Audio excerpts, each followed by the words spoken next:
오늘 우리에게 주실 하나님의 말씀 마태복음 26장 57절에서 68절 말씀입니다. 오늘 우리에게 주시는 하나님의 말씀은 마태복음 26장 57절에서 68절까지 말씀입니다.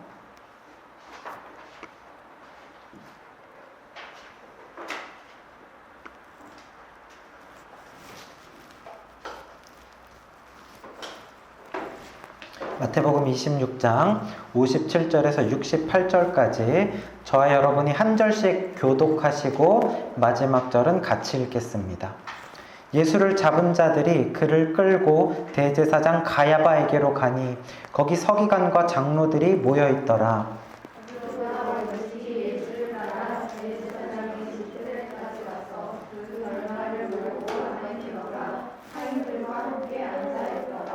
대제사장들과 온 공회가 예수를 죽이려고 그를 칠 거짓 증거를 찾으매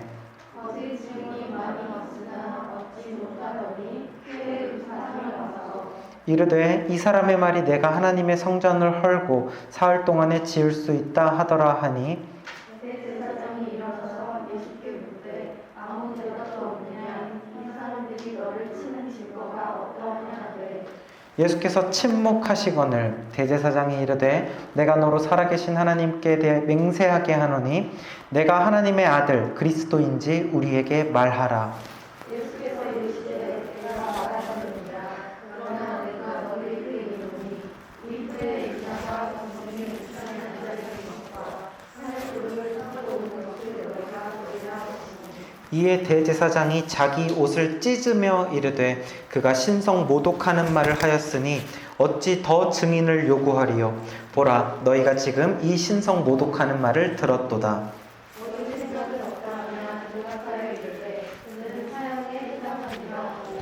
이에 예수의 얼굴에 침 뱉으며 주먹으로 치고 어떤 사람은 손바닥으로 때리며 이르되 그리스도야 우리에게 선지자 노릇을 하라. 너를 친 자가 누구냐 하더라. 아멘. 네, 오늘 말씀은 마태복음 26장 57절에서 68절 말씀으로 불법 재판이라는 제목으로 은혜를 나누겠습니다. 예수님께서 불법 재판을 당하십니다. 즉 법적으로 맞지 않은 부당하게 재판을 받으시는 내용이 오늘 말씀의 이야기예요. 자, 이 말씀을 듣기 전에 우리 잠깐 복습을 한번 해볼까요?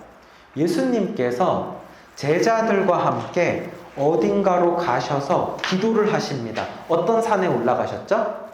어떤 동산이었어요. 겟세마네 동산.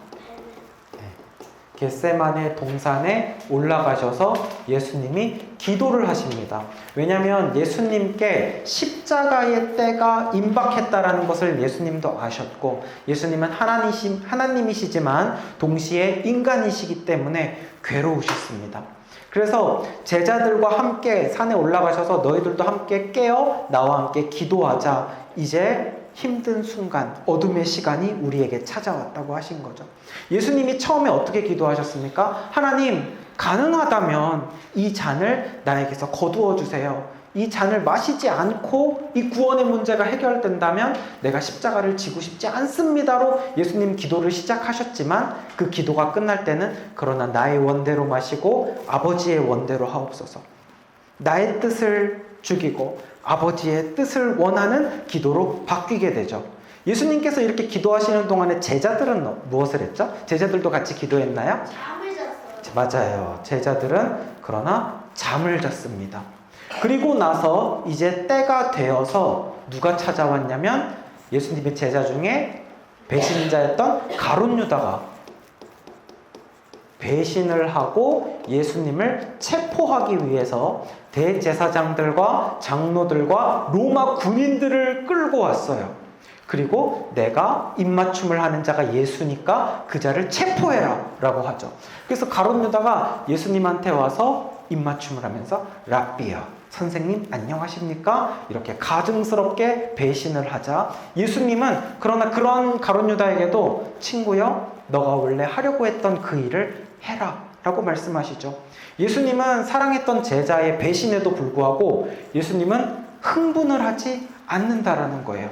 예수님은 흥분한 것이 아니라 오히려 차분하시죠. 근데 이 순간에 한 제자가 있었어요. 흥분을 했던 제자가 있었어요. 어떤 제자죠? 흥분을 한 제자의 이름은 베드로. 베드로가 흥분을 해서 예수님을 포박을 하려는 그 대제사장의 종, 이 종의 이름이 말고라고 했었죠. 말고라는 종을 향해서 칼을 휘두르다가 그의 귀를 잘라버리는 일을 하게 됩니다. 어떻게 예수님은 똑같은 상황에서 차분하게 이 모든 일을 받아들이지만 베드로는 흥분을 하고 이 일을 받아들이지 못하고 있습니다. 그 차이가 무엇의 차이라고 했죠? 기도의 차이가 있었다. 예수님은 기도하셨습니다. 기도하심으로 인하여서 나의 뜻을 내려놓아요. 나의 의지를 내려놓아요. 그래서 그에게는, 예수님에게는 하나님의 뜻이 남아 있습니다. 여러분, 자기 부인이라는 이야기 들어봤죠? 자기 부인, 내 안에 있는 나의 욕심과 나의 원하는 것, 이 나를 부인하기 위해서는 무엇이 있어야 돼요? 기도가 있어야 돼요. 기도를 통해 자기 부인을 한 예수님 안에 이제 하나님 뜻이 남아 있습니다. 십자가를 지어야 한다라는 것이 남아 있습니다. 담담하게 그것을 받아들이지만 베드로 제자들과 함께 잠을 잡고 깨어있지 않았습니다. 그렇기 때문에 하나님의 뜻이 있어야 할 그 자리에 자기 본성이 그대로 살아있는 자기 뜻만이 강한 거예요. 죄성 가득한 인간의 뜻이 그대로 여전히 자아가 살아있었기 때문에 흥분하게 되고 감정적이 되고 육신적이게 되고 충동적이게 되죠. 오히려 하나님의 일을 방해하는 일을 하게 됩니다. 이렇게 되었을 때 이제 예수님은 로마 군인들에 의해서 체포가 되어지고요. 이제 오늘 이야기, 예수님은 불법 재판을 받으시게 됩니다. 불법 재판을 받는 과정이 이 세 가지 정도의 단계가 있는데요. 이 과정에 대해서 이제 먼저 전체적인 맥락을 보고 그 다음에 이제 오늘 말씀을 볼 건데요. 그러기 전에 우리 요것에 대한, 이 이야기에 대한 그 영상이 준비가 되어 있습니다. 영상을 하나 보고 같이 말씀을 계속해서 듣도록 할게요.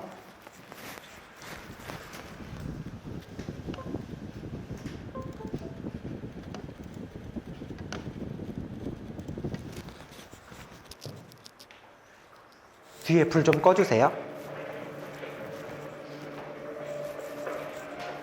저것, 그 옆에 것도.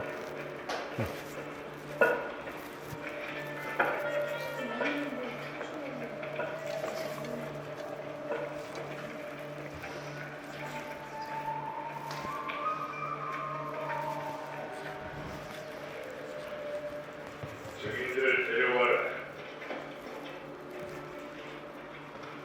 들은 대로 모두 다 고발하라. 자기가 하나님의 성전을 걸고 사흘 안에 지을 수 있다 했습니다.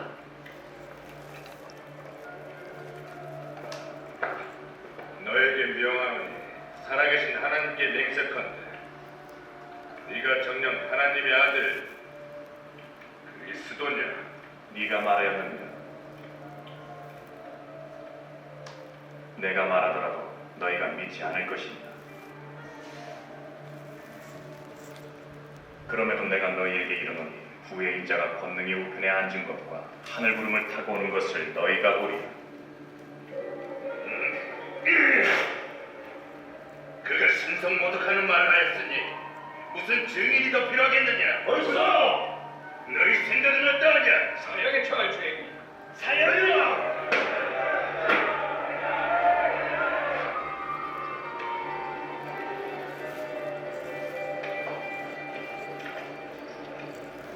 이 부분은 이제 다음 주 설교할 부분인데요. 요 걸어가는 남자 베드로입니다.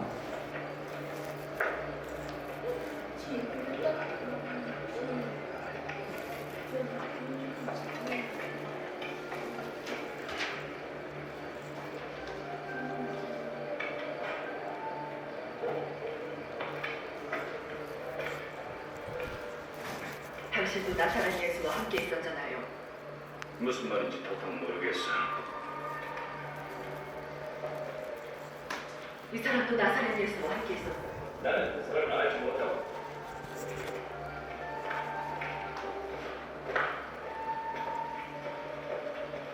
분명히 당신도 그 도단이잖아요. 당신 목소리가 그 증거예요. 함께 동산에 있는 것을 보았소. 나는 당신들이 말하는 그 사람을 알지 못하오.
자, 여기까지 보겠습니다.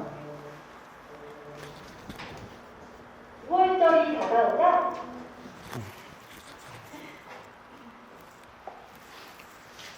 자, 그래서 그 예수님께서 이제 한밤중에 급조된 불법 재판에 끌려가십니다. 원래 재판이라는 것은 밤에 이루어지지 않죠. 오늘날에도 그렇지만 당연히 재판은 정식적으로 낮에 이루어지는 게 맞습니다.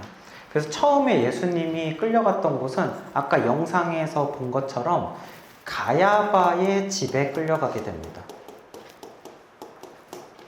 가야바는 사람의 이름인데 가야바는 누구냐면 대제사장의 이름입니다. 그래서 대제사장 가야바의 집에 데려갑니다. 대제사장은 유대인들에게 있어서 종교적으로 최고 지도자입니다. 그런데 이 대제사장은 원래 언제부터 있었냐면 최초의 제1대 대제사장이 누군지 아세요? 모세의 형인 아론입니다. 아론이 1대 대제사장이고 그래서 그때부터 아론이 레위 지파인데 이 레위 지파에 대대로 그 자손이 아론의 아들이 또 그의 아들이 이렇게 계속 제사장직을 이어갑니다. 그러나 이것이 이제 로마의 지배하에 있으면서 모든 게 다 무너지게 됩니다. 바뀌어서 대제사장이 이제 권력이 있는 자리이기 때문에 로마에 의해서 임명이 되기도 하고 해임이 되기도 하고 심지어 이 자리를 돈을 주고 사고 파는 매간 매직까지 생깁니다. 그러니까 이 자리는 이제는 더 이상 어떤 하나님의 성직이라기보다는 되게 권력의 부정부패로 이루어진 그런 자리가 이미 되어 있었죠. 그래서 이 대제사장 가야바의 집에 가게 되는데 이곳에서는 이미 어떤 사람들이 기다리고 있었냐면 산헤드린, 조금 어려운데 산헤드린 공회의 회원들이 모여 있었습니다. 산헤드린 공회, 성경에는 공회라고 표현이 되어져 있는데요. 이게 어떤 곳이냐면은 유대인들의 어떤 최고 법정 기관입니다. 그래서 이곳에서 산헤드린 공회에서 재판을 하는 것은 오늘날로 치자면 대법원 재판이라고 생각을 하면 돼요. 최고 법정이에요. 그래서 이곳에서 정치에 대한 것, 종교에 대한 것, 모든 것을 관할을 하고, 그러니까 이곳에서 이 사람들과 장로들, 서기관들, 대제사장, 그리고 역대 그 선임 대제사장들, 이런 사람들이 몇십 명이 모여서 회의를 통해서 이 사람에게 어떤 처벌을 할지를 정하게 됩니다. 원래는 이곳에서 사형까지 내리는 것이 가능했었습니다. 그런데 지금은 이스라엘이 누구의 지배하에 있죠? 로마의 지배하에 있잖아요. 그래서 로마가 허락하지 않으면 사형은 할 수가 없었어요. 그래서 사형은 할 수 없는 그런 법정 기관이었습니다. 그래서 이곳에 예수님이 처음 끌려가셔서 이제 아까처럼 마지막에 어떻게 됩니까? 사형으로 판결을 받게 되죠. 근데 사형을 실제로 할 수가 없는 거예요. 그래서 어디로 가냐면 그 다음은 이제 여러분들이 많이 들어보신 본디오 빌라도. 본디오 빌라도 이름 어디서 들어봤죠? 사도신경으로 신앙을 고백할 때 본디오 빌라도에게 고난을 받으사라고 하죠. 본디오 빌라도는 누구냐면 그 로마에서 파견한 총독입니다.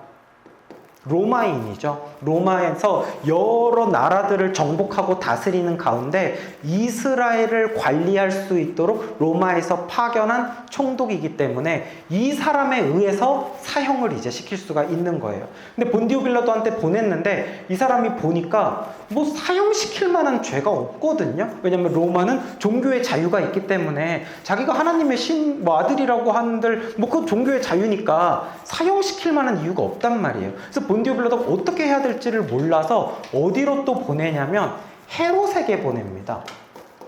헤롯은 누구냐면 이스라엘의 왕입니다. 그러니까 이스라엘의 왕이 있기는 있어요. 로마의 지배하에 식민지 통치를 받곤 있지만 왕은 있어요. 그런데 사실 거의 이름만 왕이고 큰 권력은 없는 존재이겠죠. 어떤 자리만 가지고 있는 느낌입니다. 오늘날에도 보면 일본이나 영국에 여전히 왕이 있는 것처럼 어떤 자리만 있고 실제로 정치를 하지는 않는 느낌의 그런 왕인 거예요. 그래서 어쨌든 이런 헤롯 왕에게 보냈을 때 헤롯이 예수님의 죄 유무에 대해서 이야기하는 것이 아니라 헤롯은 얼마나 타락했으면 그저 예수님이 어떤 기적을 보여줄지 거기에만 관심이 있었어요. 아 그래 나 너 소문 많이 들었어. 너가 막 오병이어했고 막 무리를 걸었고 그랬다면서 어디 한번 기적 보여줘봐 이러면서 막 예수님을 조롱을 합니다. 그렇지만 예수님이 어떤 기적도 보여주지 않자 야 재미없다 도로 데려가 라고 해서 다시 본디오 빌라도한테 또 예수님은 가게 됩니다. 그리고 갔을 때 본디오 빌라도는 도저히 예수님에게서 죄를 찾을 수가 없는데 왜 자꾸 예수님을 사형하라고 하느냐. 근데 사람들이 막 거의 폭동이 일어나는 수준이 돼요. 예수님을 사형시키라고. 그러니까 본디오 빌라도 입장에서는 폭동이 일어나면 안 되거든요. 자기가 이 나라를 잘 다스려야 되거든요. 그래서 결국은 본디오 빌라도가 사형을 선고하게 됩니다. 자신은 죄를 찾을 수 없었지만 사형을 선고하게 되고 그래서 이러한 불법 재판의 결과로 예수님이 십자가에서 죽으시게 되는 거죠. 중요한 것은 여기에서 이루어진 모든 재판들이요 하나같이 다 불법 재판입니다. 정상적으로 이루어진 재판이 아니에요. 아까 말했듯이 밤에는 재판이 이루어질 수가 없습니다. 만약에 밤에 재판이 이루어졌다 하더라도 낮에 다시 재판을 하게끔 되어 있었어요. 근데 그것도 하지 않았습니다. 뿐만 아니라 사형의 경우에는요 이렇게 바로 한 번에 사형을 선고하고 그날 아침에 사형을 집행하는 경우는 어디에도 없습니다. 사형을 하면 그것에 대해서 로마법은요 항소를 하게 되어 있습니다. 그래서 다시 항소를 하면 또 사형이 나면 3번까지 다시 이렇게 합니다. 오늘날에도 이렇게 하지 않나요? 이 법이 언제부터 시작됐냐면 2000년 전 로마에서 시작된 법이에요. 그래서 끝까지 항소를 하면 어디까지 갈 수 있냐면 진짜 로마에까지 가서 로마 황제 앞에서 재판을 받을 수 있습니다. 바울이 실제로 그렇게 하죠. 그래서 이것을 계속 항소를 할 수가 있는 건데 이 모든 과정을 다 무시한 채로 빨리 예수님을 사형 처리를 해버리는 거죠. 그러니까 이것은 분명히 불법 재판이었습니다. 그리고 무엇보다도 예수님은 사형을 받을 만한 죄가 없었어요. 그러니까 죄에 대한 결정적인 증거도 없고 증인도 없는데 이렇게 그냥 예수님을 십자가에 못 박게 된 이 재판이 바로 오늘 이 이야기에 나오는 불법 재판이었던 거죠. 자, 그러면 이제 다시 이야기로 돌아가서 그 중에서 오늘은 이 가야바의 집에서 일어난 첫 번째 재판 이야기를 우리가 보게 됩니다. 예수님께서는 이제 로마 군인들에 의해서 잡혀서 끌려가는 동안에 예수님과 함께 있었던 제자들 있잖아요. 동산에서 같이 기도했잖아요. 그 제자들 다 어떻게 했을까요? 다 도망갔어요. 맞아. 근데 도망갔는데 어떤 한 제자는요, 도망가는데 군인들이 옷을 잡으니까 옷을 홀딱 벗고 도망가는 제자도 있대요. 그런 말씀도 나와요. 이렇게 모든 제자들이 다 도망을 갔는데 한 제자만 도망을 가지 않고 예수님을 따라갑니다. 그게 누구라고요? 그게 베드로. 자, 우리 57절과 58절 한 번 더 같이 읽어봅시다. 시작. 잡은 자들이 그를 끌고 대제사장 가야바에게로 가니 거기 서기관과 장로들이 모여 있더라. 베드로가 따라. 여기까지. 예수를 잡은 자들, 이 로마의 군인들이 누구에게로 끌고 갔어요? 대제사장 가야바의 집으로 끌고 갔고요. 거기에 이미 서기관과 장로들, 사내들인 공회의 회원들이 이미 와서 대기하고 있는 거예요. 그러니까 작전을 다 세워놓은 거죠. 예수님을 잡아서 와서 여기서 긴급하게 불법 재판을 하려고. 그때 누가 예수님을 따라갔대요? 베드로가 예수님을 어떻게? 멀찍이 따라갔대요. 예수님을 따라갑니다. 예수님이 포승줄에 묶여서 포박이 되어서 이렇게 끌려가는데 사실은요, 이것부터가 불법이에요. 아직 죄가 인정되지 않은 사람의 줄을 꽁꽁 묶어서 끌고 갈 수가 없습니다. 이것부터가 불법이죠. 이렇게 예수님을 끌고 갈 때 베드로가 예수님을 따라가는데 거리를 이만큼 두고, 말씀에 나온 것처럼 멀찍이서 예수님을 따라갔다라고 이야기가 나옵니다. 근데 우리가 잘 알다시피 베드로의 성격이 어떤 사람이에요? 베드로는 우리가 아는 성격을 가지고는 멀찍이 따라갈 사람이 아니거든요. 방금 전에도 어떤 일이 있었어요? 예수님을 잡으러 온 사람의 귀를 베어버린 사람 아니에요? 그 정도로 혈기가 있어요. 욱하는 성격이 있어요. 매사에 막 적극적이에요. 무엇보다 예수님과 관련된 일이라면 두 손 두 발 다 걷고 충성을 다하는 사람 아닙니까? 그러니까 평소에 베드로의 모습이라면요, 어떻게 해야 맞냐면 예수님 바로 옆에 붙어서 따라가야 맞아요. 그리고 그렇게 하면서 예수님을 변호하다가 같이 묶여서 끌려가는 한이 있더라도 예수님 옆에서 너네들 지금 무슨 짓을 하고 있는지 아느냐? 지금 너희가 하나님의 아들인 예수님에게 지금 이런 짓을 하다니 이러면서 어떻게 이럴 수 있냐면서 그들에게 저주를 퍼붓고 그들을 계속 때리고 막 이렇게 하다가 같이 끌려가는 한이 있더라도 이게 베드로의 원래 성격이죠. 근데 베드로는 그렇게 하지 못합니다. 베드로는 무엇이 두려워서인지 전혀 그렇게 하지 못하고 있고 비굴하게도 멀찍이서 마치 예수님과 관련이 없는 사람인 것처럼 몰래 쫓아가고 있는 거죠. 약간 미행하듯이 말이에요. 아예 다른 제자들은 다 어떻게 했어요? 다른 제자들은 다 도망갔거든요. 근데 베드로는 도망가는 거는 또 아니에요. 그렇다고 해서 예수님한테 바짝 붙어서 가까이 붙어서 쫓아가고 있는 것도 아니란 말이죠. 이러지도 못하고 저러지도 못하고 도망가는 것도 아니고 가까이 가는 것도 아니고 그 중간 사이에 어딘가에 애매한 곳에서 거리를 두면서 예수님을 겨우겨우 따라가고 있습니다. 안 따라갈 수도 없고 버리고 도망갈 수도 없고 그런 상황인 거죠. 여러분, 우리가 교회를 다닌다고 하면서요, 오늘 말씀처럼 베드로처럼 신앙생활을 하는 경우가 참 많이 있습니다. 이 신앙생활의 안으로 깊이 들어오지 못하고 교회 안으로 깊이 들어오지 못하고 그렇다고 해서 교회를 아예 안 다니는 거는 또 아니에요. 이 신앙의 어떤 주변만, 교회의 주변만 빙빙 돌듯이 애매하게 거리를 두고 신앙생활하는 분들이 참 많이 있는 것 같아요.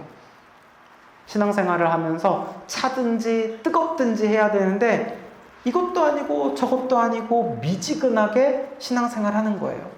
예수님에게 딱 붙어서 하는 것도 아니고 그렇다고 해서 예수님을 완전히 버리고 세상으로 나아가서 사는 것도 아니고 주일이 되면은 분명히 예수님 편인 것처럼 예수님이 전부인 것처럼 신앙생활을 하지만 또 평일이 되면은 세상에 들어가서 밥 먹을 때 기도할 때도 누가 보는 거 아닌가 살짝 이렇게 기도하는 느낌으로 세상 사람인 것처럼 뭔가 몰래 신앙생활하는 것처럼 하는 이런 애매한 신앙생활을 하는 모습이 우리에게 있지 않습니까? 여러분에게 베드로와 같은 모습이 없으세요? 우리의 삶이 정말 예수님께 바짝 붙어서 따라가고 있습니까? 그렇지 않은 것 같아요. 우리도 한때는요, 베드로처럼, 왕년의 베드로처럼 고백을 했었을 거예요. 주님, 모두가 다 주님을 버리고 떠난다고 할지라도 저는 주님을 절대 버리는 일이 없습니다. 호언장담을 했을 거라고요. 그런 불타는 가슴과 주님을 향한 충성이 있었을 텐데, 그렇다고 해서 지금 완전히 뭐 교회를 떠나고 예수님을 모른 척 하는 건 아니에요. 근데 뭔가 도망가지 못한 채, 거리를 둔 채 미지근한 모습이 우리에게 남아있죠. 왜 그럴까요?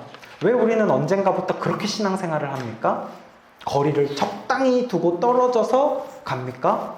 주님께 왜 바짝 붙어서 가지를 못합니까? 그게요, 우리가 처음 주님을 만나고 은혜를 받았을 때, 은혜를 풍성하게 받았을 때, 그래서 내 안에 기쁨이 충만할 때는요, 어떻게 이야기를 해요? 주님이 내 인생 다 책임져 주시기 때문에 무엇이 걱정이야? 하나님, 나는 나의 모든 인생 주님을 위해 살겠습니다. 믿음의 고백을 합니다. 충성의 고백을 합니다. 주님을 위해 살겠노라고. 절대 주님을 떠나는 일이 없겠노라고. 나의 모든 것을, 시간과 육신과 모든 것을 주님을 위해 쓰겠노라고 고백을 합니다. 그런데 막상 세상에서 현실을 살아보니까 어때요? 현실은 녹록치가 않거든요. 그렇게 고백을 했지만 현실 속으로 들어가 보니까 어떻냐면 이 베드로의 상황 같은 거예요. 주님이 포승줄에 묶여서 힘없이 끌려가는 모습을 보는 것 같은 일들이 우리의 삶에서 있는 거죠. 예를 들어서 나의 현실이 무너져서 망가지고 있는데, 하나님은 분명히 살아계신 분이라고 했는데 나의 이런 현실적인 부분에 대해서 도움을 주시지 않는 것처럼 느껴진단 말이에요. 그러면 그 전능하셨던 하나님이 어느 순간부터 이렇게 하나님이 힘없이 느껴져요. 왜 안 도와주시지? 왜 이렇게 힘없이 끌려가는 것 같지? 하나님에게 실망하게 됩니다. 그리고 하나님에 대하여서 의심하게 됩니다. 그 강했던 믿음이 사라지게 되는 거죠. 이전에는 내 인생 주님 다 책임져 주세요. 주님만 있으면 돼요. 이렇게 하면서 모든 것을 내가 주님을 위해서 내 목숨까지도 포기할 수 있습니다라고 고백을 하지만 어느 순간에 작은 일들 가운데서 뭔가 안 도와주시는 것처럼 느껴지니까 어쩌면 주님이 내 인생 다 안 책임져 줄 수도 있겠다. 약간 하나님 의심하게 되죠. 이젠 내 인생 스스로 내가 좀 지킬 필요가 있겠다.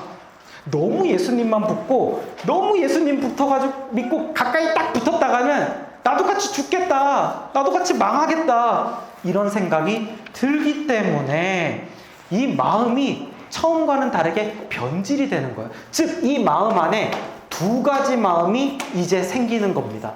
주님을 따라가기는 따라가는데 주님이 다 책임져 주시지 않을 수도 있으니까 여차하면 세상으로 갈 수도 있는 그 양쪽의 다리를 걸쳐놓고 있는 거예요. 언제든 세상을 선택할 수 있는 여지를 남겨두고 있다는 겁니다. 자, 우리 58쪽의 뒷부분을 우리 한번 계속해서 읽어볼게요. 시작! 대제사장의 집 뜰에까지 가서 그 결말을 보려고 안에 들어가 하인들과 함께 앉아 있더라. 아멘. 베드로가 예수님을 그렇게 멀찍이 따라서 어디까지 가냐면 가야바의 집에 집들까지 가게 됩니다. 그곳에 가서 하인들과 함께 앉아 있었다라고 이야기를 해요. 그러니까 예수님에 대한 그 밤에 불법 재판이 이루어졌던 이 가야바의 집이죠. 이 가야바의 집 안에까지 들어갈 수는 없겠죠. 그 안은 재판이 이루어지는 곳이니까 그 공회의 공회원들만 들어가는 거죠. 그러니까 이 집에 뜰에서, 이 마당이죠. 마당에서 하인들과 함께, 다른 복음서를 보면 추웠는지 밤이니까 불을 쬐고 있었다는 이야기가 나와요. 불을 같이 쬐고 있었습니다. 누가? 베드로가요. 근데 베드로가 이 안에 들어가지 못해서 마당에서 불을 쬐고 있는데, 불을 쬐고 있는 그 이유가 나옵니다. 무엇을 보려고? 그 결말을 보려고. 결말을 보려고, 예수님에 대한 재판의 결과를 보기 위해서.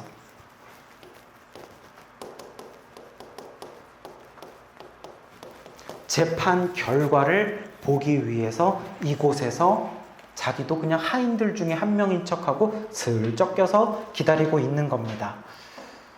여러분, 이 결말을 보기 위해서 기다렸다는 게 얼마나 비굴하고 비겁한 거예요. 재판 결과에 따라서 베드로의 태도가 달라질 수 있는 겁니다. 다시 말해서 예수님이 만약에 재판 결과 예수님은 무죄요 하고 예수님이 만약에 풀려나면 베드로가 어떻게 반응했을까요? 예수님, 저는 예수님 무죄일 줄 알았어요. 그 제자놈들, 그놈들 다 도망갔어요, 예수님. 근데 저는 따라왔어요. 저는 예수님이 당연히 무죄일 줄 알았어요. 예수님 갑시다. 제자놈들, 도망간 놈들 다 혼내주러 갑시다 하면서 베드로 갑자기 목소리 커질 것 같아요. 그렇지 않아요? 근데 만약에 재판 결과가 예수님 유죄, 예수님 죄가 있다, 사형으로 나와요. 그러면 이제 어떻게 하는 거예요? 지금까지 숨어 있었던 것처럼 쥐두새도 모르게 슬쩍 도망가려고 하는 겁니다. 실제로 아까 우리 그 영상에서 살짝 봤었죠? 예수님이 힘없이 줄에 묶여서 끌려 나오는 모습을 보니까 아, 끝났구나 라고 생각을 하고 예수님을 모른 척 하잖아요. 그 다음 주 이야기가 그 이야기예요. 예수님을 3번이나 부인하는 이야기. 나는 예수님을 모른다라고까지 이야기를 합니다. 여러분. 근데 이 베드로의 모습 속에서 저는 우리들의 모습을 너무나도 발견을 하게 돼요. 우리도 그럴 때 있지 않아요? 어떤 굉장히 힘든 순간이 되면 하나님한테 기도를 할 때 이렇게 기도해요. 하나님, 정말 이 일만 좀 잘 넘겨주세요. 이 일만 좀 잘 해결해 주세요. 저에게 일어난, 학교에서 일어난, 친구에게서 일어난 이번 시험만 좀 잘 보게 해주세요. 이번 이 아픈 것만 좀 잘 넘어가게 해주세요. 그러면 제가 이제부터 예수님 잘 믿을게요. 그 결과에 따라서 내가 기도했는데 그 기도한 결과에 따라서 내가 주님 잘 믿을게요. 예수님 열심히 따라다닐게요. 이렇게 비겁하게 기도할 때가 얼마나 많습니까? 그건 믿음 아니죠. 주님 하는 거 보고 상황 봐서 그렇게 하겠다라고 이야기를 하는 겁니다. 그래서 여러분, 베드로가 이 앞에 예수님을 멀찍이 따라간 거 있죠? 거기서부터 사실은 문제가 시작되는 거예요. 주님을 멀찍이서 따라가고 거리를 두고 따라가다 보면 결국은 어떻게 돼요? 완전히 이제는 주님으로부터 멀어지게 돼요. 더 멀어지게 돼요. 베드로처럼 그냥 아예 이제 주님 모른 척하고 세상으로 도망가 버리게 됩니다. 그 사실을 기억하셔야 돼요. 주님과 가까이 있어야 합니다. 거리를 두기 시작하면 완전히 거리를 두고 멀어질 수 있다는 것을 기억하시기 바랍니다. 자, 이제는 이 집 안에서 이루어지는 이야기, 예수님의 재판장에서 이 불법 재판이 이제 시작이 되거든요. 자, 59절에서 63절까지입니다. 같이 읽겠습니다. 시작. 대제사장들과 온 공회가 그를 칠 거짓 증거를 찾음에 거짓 증인이 많이 왔으나 얻지 못하더니 후에 와서 이르되 이 사람의 말이 내가 하나님의 성전을 헐고 사흘 동안에 지을 수 있다 하더라 하니 대제사장이 일어서서 예수께 묻되 아무 대답도 없느냐? 이 사람들이 너를 치는 증거가 어떠하냐 하되 예수께서 침묵하시거늘. 여기까지. 예수님을 죽이기 위해서 대제사장이 원래 한 명이거든요. 근데 이 역대 대제사장들이 다 오는 거예요.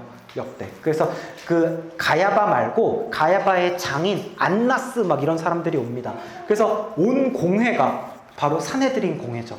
다 이제 예수님을 죽이려고 아예 처음부터 그냥 죽일 각오를 했어요. 죽이려고 자기들은 결정했습니다. 그래놓고 거짓 증거와 거짓 증인들을 데리고 옵니다. 자, 여기 있는 이 사람들이 이제 산헤드린 공회의 회원들일 거고, 이 사람이 대제사장 가야바일 것 같고요. 그리고 이 사람이 아마 가야바의 장인이면서 이전 대제사장이었던 안나스, 이런 사람들이 굉장한 권력자들이죠. 이 사람들이 이제 와서 예수님을 죽이려고 거짓 증거들을 꾸밉니다.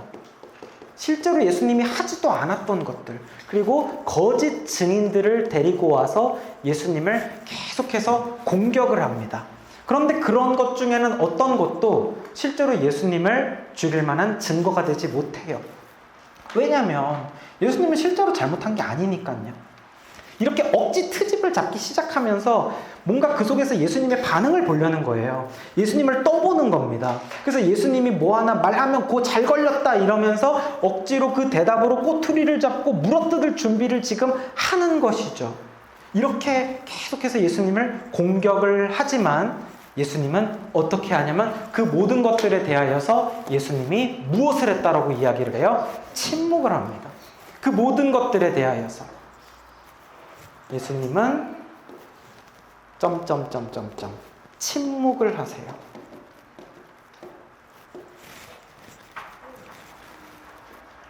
예수님은 거짓말 앞에서, 거짓 증거 앞에서 자신을 변론하지 않으십니다. 변명하지 않으십니다. 그냥 들으세요.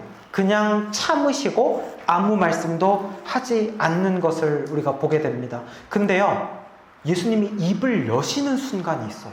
언제냐면은, 자, 63절과 64절 같이 읽어봅시다. 시작. 대제사장이 내가 너로 살아계신 하나님께 맹세하게 하노니 그리스도인지 우리에게 말하라. 예수께서 이르시되 내가 말하였느니라. 그러나 내가 너희에게 이르노니 이후에 인자가 권능의 우편에 앉아있는 것과 하늘 구름 타고 오는 것을 너희가 보리라 하시니. 네. 이 빨간색 글씨가 예수님의 말씀이죠. 예수님께 대제사장이 이번에 이렇게 질문을 했어요. 너가 하나님의 아들 그리스도인지 우리에게 말하라. 예수님이 하셨던 말씀을 인용해서 자기들도 하는 겁니다. 그럼 너가 하나님의 아들이 맞냐? 그리고 그리스도가 맞냐? 그리스도는 뭐예요? 구원자를 말하는 거예요. 구세주, 유대인들이 그동안 기다려왔던 구약이 예언하는 그 그리스도 메시아가 너 맞아? 라고 묻는 겁니다. 이 질문을 하니까 여기서 예수님이 대답을 하세요. 계속 침묵해 오시다가 지금 이 대제사장과 이 사람들이 하는 이번의 질문은 무엇에 대한 질문이기 때문이에요? 진리에 대한 질문을 합니다. 굉장히 핵심적인 구원에 대한 질문을 묻고 있는 거예요. 비록 예수님을 죽이려 하는 것이라 할지라도 진리에 대한 질문, 구원에 대한 질문 앞에서 예수님은 침묵을 깨시고 무엇을 하세요? 복음을 선포하십니다. 진리를 선포하시고 대답을 하시는 거예요. 그 일로 인하여서 결국은 예수님이 사형으로 선고가 된다 할지라도 예수님은 입을 여십니다. 선포하십니다. 복음을 숨기지 않으십니다. 그래서 뭐라고 얘기하냐면 너가 정말 메시아냐? 너가 정말 구원자 그리스도냐? 그랬더니 너가 지금 다 말했다. 그러니까 그 말이 맞다는 거죠. 그러면서 내가 하나님 우편에 앉아 있을 것이고 나중에 구름 타고 오는 것을 너가 볼 것이다 라고 이야기를 하니까 대제사장이 그 이야기를 듣고 기가 막혀서 아까 옷을 어떻게 했어요? 맞아, 옷을 막 쫙 찢죠. 옷 찢는 거 되게 웃기죠. 근데 이 이스라엘 사람들의 어떤 그 문화입니다. 우리는 화가 나면 막 머리를 쥐어뜯고 슬프면 막 땅을 치면서 통곡을 하고 막 이런 거 있잖아요. 그런 것처럼 문화예요. 그 사람들은 옷을 찢었어요. 너무 슬프고 괴로우면. 그래서 아니 감히 자기가 하나님의 아들이라고 하다니 이것은 신성 모독이다. 하나님을 욕하는 거다 하면서 옷을 찢어버리고 그 자리에서 막 예수님을 때려요. 막 예수님에게 침을 뱉어요. 그리고 사람들과 자기들끼리 신성 모독죄로 결론을 내리고 사형이라고 선고를 하게 됩니다. 예수님을 보면서 우리가 한 가지 기억해야 될 점이 있습니다. 우리도 그리스도인으로서 세상을 살다 보면은요, 막 나를 모함하는 것들, 내가 하지도 않았는데 막 과장돼서 이야기가 돌아가지고 막 억울한 일 당할 때 있어요. 부당한 일 당할 때가 있고요. 막 서럽고 답답한 일 당할 때가 있어요. 그런 상황이 처해지면 어떻게 돼요? 막 억울해가지고 막 손이 막 부들부들 막 떨리죠. 그러면서 막 내가 억울한 거에 대해서 막 다 이야기해야 돼. 그건 내가 한 게 아니고 내가 원래 하려던 말은 이게 아니었고 막 하면서 막 억울해서 너가 나한테 한 거는 그거보다 더 크고 막 하면서 막 다 쏟아내야 돼요. 그리고 막 집에 가서 또 억울해가지고 밤에 잠도 안 와. 일어나가지고 내일 가서 이 얘기 꼭 해야지 이러면서 할 얘기들 다 정리해놓고 막 가가지고 다시 다 쏟아내고. 우리는 그렇게 하잖아요. 억울한 일 당하면. 근데 주님은 완전 억울하게 모함을 당하는 가운데도 입을 열지 않으세요. 침묵을 하신다는 거예요. 침묵은요, 최고의 언어입니다. 예수님은 무의미한 논쟁을 하지 않으세요. 죄가 없으신 예수님도 침묵을 하시는데 죄로 가득한 우리가 침묵을 하지 않고 입을 열면 어떻게 될까요? 우리는 말을 할 때마다 죄를 또 짓게 돼요. 일이 더 커지게 됩니다. 예수님은 거짓 증거에 대해서 침묵하셨고, 그러나 진리를 묻는 질문에 대해서는 선포하시는 분이십니다. 그래서요, 말이라는 것은요, 말을 아껴야 할 때가 있고 말을 해야 할 때가 있습니다. 말을 참아야 할 때가 있고 말을 참지 말아야 할 때가 있다는 것을 우리가 말씀을 통해서 알게 됩니다. 그럼 언제예요? 언제 우리가 말을 침묵해야 되고 언제 우리가 말을 해야 할 때죠? 이런 말 혹시 들어보셨어요? 복음에 위배되는 것이 아니라면, 복음에 거스르는 것이 아니라면 우리가 다 참고 그 외의 것들은 다 참고 양보하고 인내해야 하는 거예요. 다 져줄 수 있어야 하는 거예요. 다 넘어가 줄 수 있어야 하는 거예요. 싸우지 말고요. 우리가 복음과 관련 있는 것도 아닌데 싸우고 욕심 부리고 기어이 이기려고 하고 억울한 거 내가 손해본 거 다 돌려받으려고 하고 그렇게 이기고 싸우고 상대방 짓밟고 얻어내서 얻는 게 뭐가 있죠? 어떤 선한 것을 얻을 수 있던가요? 그렇게 해가지고 이기고 나면은 하나님이 기뻐하시나요? 아니면 내 안에 막 기쁨이 차고 넘치나요? 하나님의 뜻이 아니라는 거예요. 선하지 않다는 거예요. 그렇기 때문에 우리는 웬만하면 모든 것에 대하여서 참고 침묵해야 합니다. 그러나 예수 그리스도의 복음에 관한 것이라면 내 목에 칼을 겨눈다 할지라도 죽음이 다가온다 할지라도 당당히 복음을 선포할 수 있어야 합니다. 그러니까 이게 무슨 말이에요? 평소에는 우리가 입을 다물고 좀 말을 줄이고 복음을 전할 기회가 있을 때는 입을 열라는 거예요. 근데 우리 정말 반대이지 않습니까? 복음을 전할 기회에 있을 때에는 입을 다물어요. 그러나 평소에는 나를 변호하고 싶을 때는 입을 열잖아요. 예수님과 우리의 이 언어, 이 말이 정반대인 것을 보게 됩니다. 복음을 전할 기회가 있을 때 입을 여시고, 그때는 구원자이시고 주님이 나의 생명의 길이시고 생명 되심을 전하시는 여러분들 되시기를 바랍니다. 자, 이제 우리 말씀을 정리를 할게요. 오늘 예수님이 체포되시고 밤중에 급조된 이 재판, 불법 재판을 받는 이야기를 들었어요. 억울하게 불합리한 상황, 불법적인 처리들이 이루어집니다. 부당해요. 그러나 예수님은 묵묵하게 이 길을 가고 계세요. 이 길이 무슨 길이기 때문에? 십자가의 길이기 때문에. 이 십자가의 길을 예수님은 묵묵히 가고 계시는 거예요. 불필요한 논쟁 안 하세요. 침묵하시고 참으시고 인내하십니다. 우리도 주님처럼 하나님이 나에게 맡겨주신 십자가가 있습니다. 내게 맡겨주신 사명이 있어요. 달란트가 있어요. 이 땅 가운데 보내신 이유가 있다고요. 그 십자가를 지고 우리도 주님 가신 그 십자가의 길을 따라가기를 바랍니다.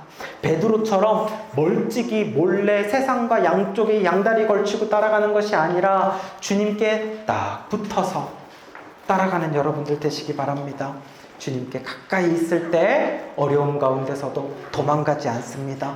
떠나지 않습니다. 가까이 있을 때 주님의 옷자락을 붙잡고 끝까지 기도하고 승리하는 저와 여러분들 되시기를 주님의 이름으로 축복합니다.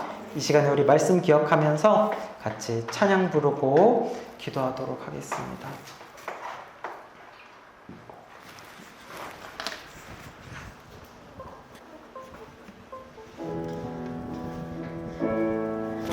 내 주를 가까이 하게 함은 주님께 더 가까이 붙기 원합니다. 우리 1절과 3절을 같이 찬양하겠습니다.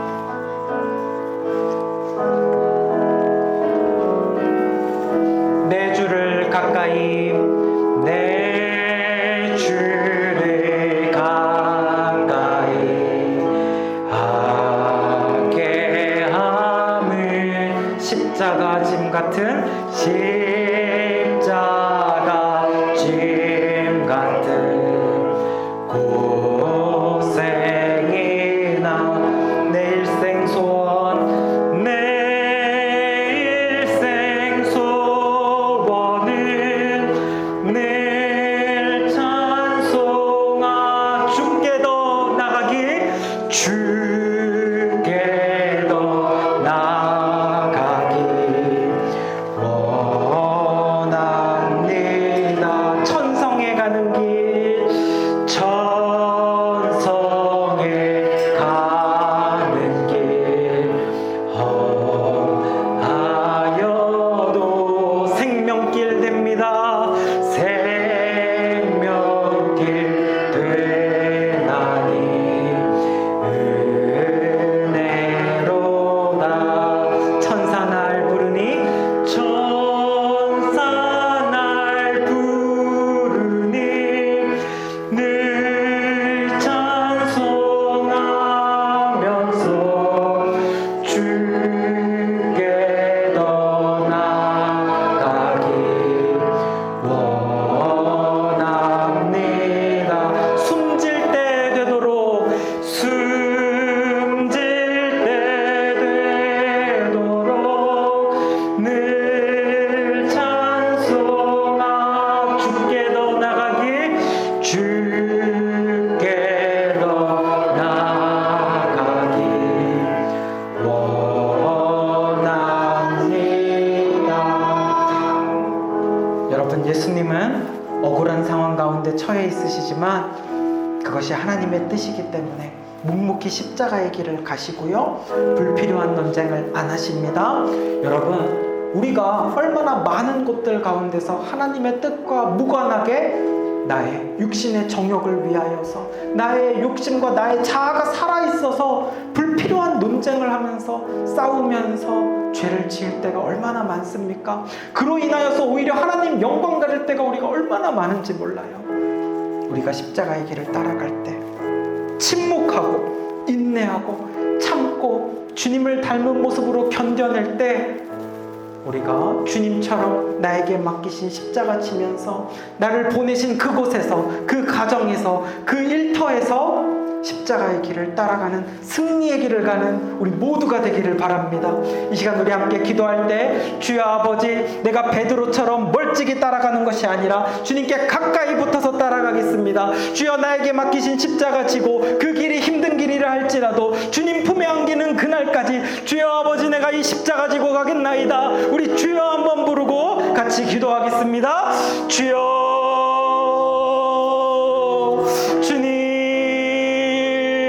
하나님 아버지, 주여 예수님은 겟세마네에서 기도하시고 주여 제자에게 배신당하시고 그리고 군인들에게 체포당하셔서 이제는 가야바의 집에서 불법으로 재판을 당하십니다.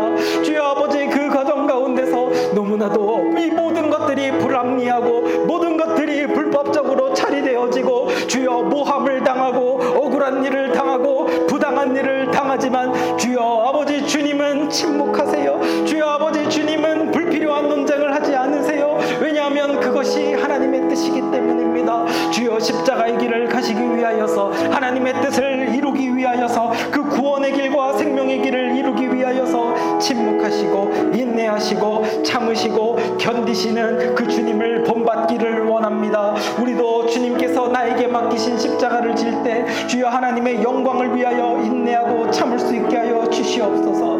내 입은 열고 싶고 내 입은 말하고 싶고 내 입은 억울함을 가지고 싸우고 싶지만 주여 아버지, 그때마다 십자가를 기억하며 그때마다 참으신 예수님을 기억하며 나 또한 참고 견디어 승리하는 우리 모두가 다 되게 하여 주시옵소서. 사랑의 하나님, 주여 예수님은 억울한 순간 가운데서도, 불합리한 그 처리들 가운데서도 하나님의 뜻을 이루기 위하여, 구원의 길을 이루기 위하여 침묵하고 참고 견디셨어요. 그러므로 우리도 그 예수님을 본받기를 원합니다. 억울하고 답답한 순간에서도 내게 맡기신 그 십자가의 길, 내게 맡기신 사명의 길을 이루기 위하여서 하나님의 영광 가리지 않고 인내하고 참고 사랑으로 견디고 끝까지 승리하는 우리 모두가 되게 하여 주시옵소서. 감사드리며 예수님의 이름으로 기도합니다. 아멘. 이제는 예수 그리스도의 은혜와 하나님 아버지의 사랑과 성령님의 교통하심이 십자가의 길을 참으며 영광의 길을 가신 그 예수님을 닮아서 나도 가까이 따라가고 내게 맡기신 십자가의 길을 가기를 결단하고 소망하는 예배자들의 머리 위에 영원토록 함께 있을지어다. 아멘.